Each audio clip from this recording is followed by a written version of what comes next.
What's going on, everyone?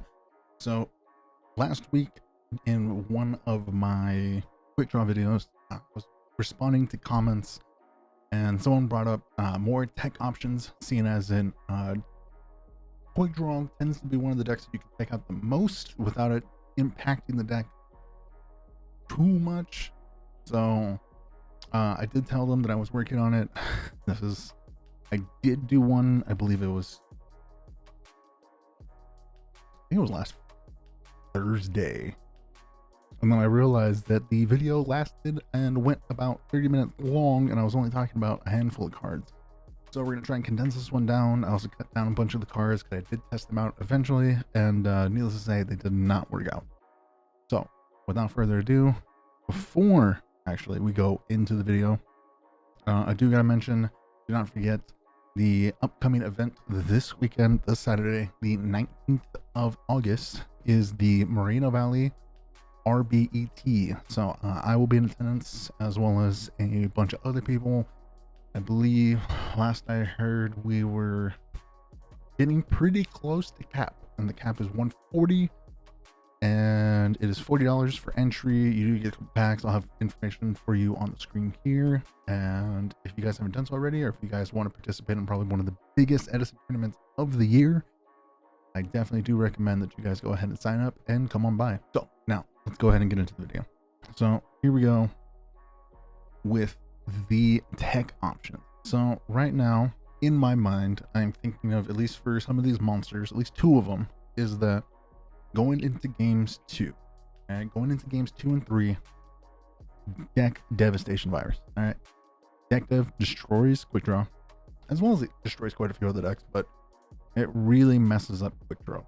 So what is a way to go ahead and get around that? Go ahead and have monsters that are over 1500 attack.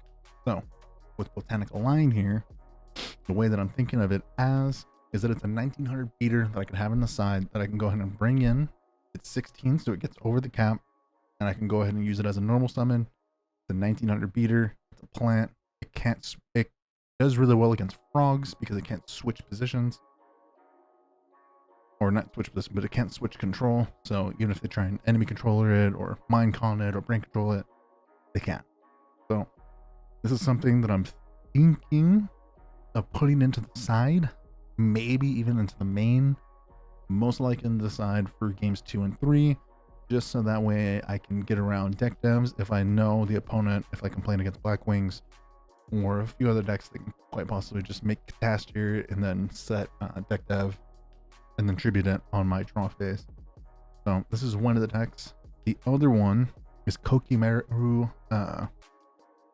Gravity Rose. I don't really know how to pronounce it, but that's what we're gonna go with. So this one is another one. It's plant, as a, you know, both of these are plants, so I can get them with Lone Fire.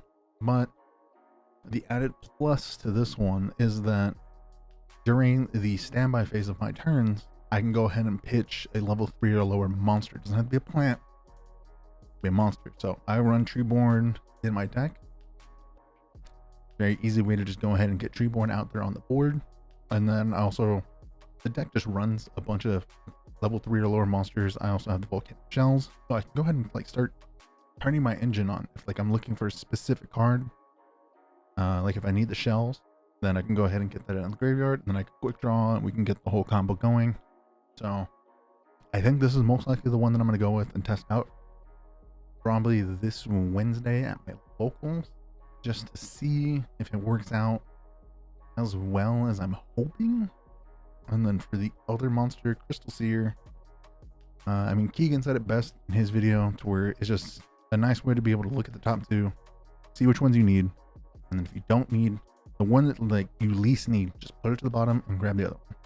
So I can deck that in a little bit, and you get to choose. So this is something I might throw in my quick draw deck.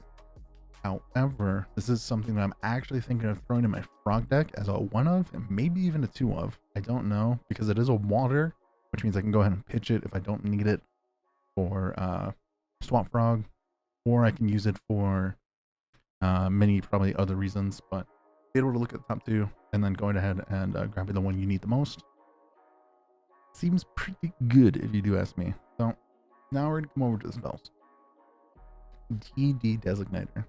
I think this card is actually very good, but it requires someone with a high knowledge of the game to use. So if you have a good read on something that's in someone's hand, you can go ahead and activate. They have to reveal their hand. It doesn't matter if they have the card or not. They have to reveal their hand. You get to look, and if it's in there, it's banished. If it's not, it does suck that one of your cards does get banished. However, if you have a good read on it, or maybe if it's a deck that searches a lot, like Black Wings, QuickDraw actually does it quite a bit, and Heroes. If you know that they got something in their hand and you draw into this, maybe even turn 2, activate it, reveal their hand, you get rid of that card, and then you get to see everything else that you're playing. It's really good against frogs, at least in my experience. They'll normally bounce Swamp Frog back to their hand, and then I can go ahead and next turn be DD Designator, call Swamp Frog, it gets banished, and then I get to see the rest of them. I get to see if they have faders or what other monarchs they have, so I can kind of play around. Something that very good in the decks that it's good against, and then which is very terrible as well, especially if you have the read wrong.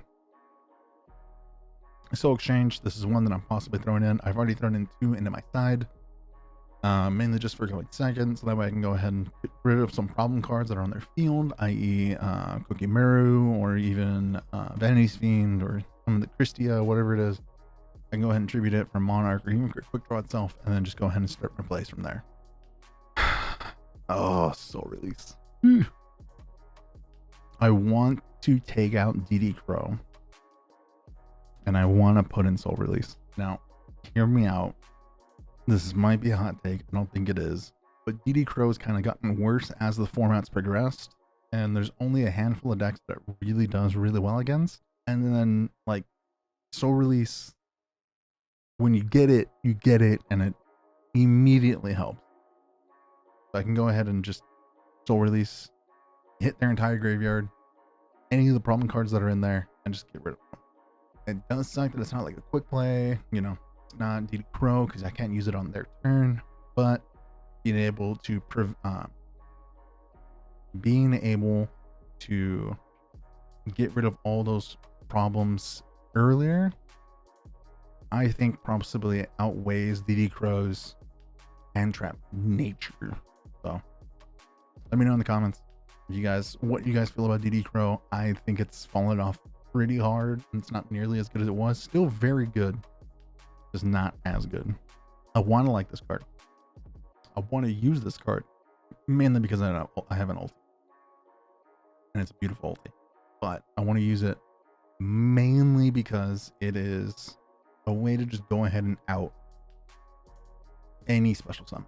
So if they want to go for Bryonic, you can go ahead and Blackhorn Heaven. If they want to go for Dad, Blackhorn Heaven. They want to go for any like of those just crazy stupid special summons. They want to go for Christia. You can just go, okay, Blackhorn Heaven, get it off the field. It's negated. Never even touch the field. It is very narrow. I do understand this. It's not a great card, but for a tech option, throw it to the side, especially if you know the deck you're going against, and they're just going to drop a random special summon out of nowhere. Maybe even Black Wings when they special summon Gale, or they special summon Bora. You can go ahead and just Black Hornet, and then it's gone.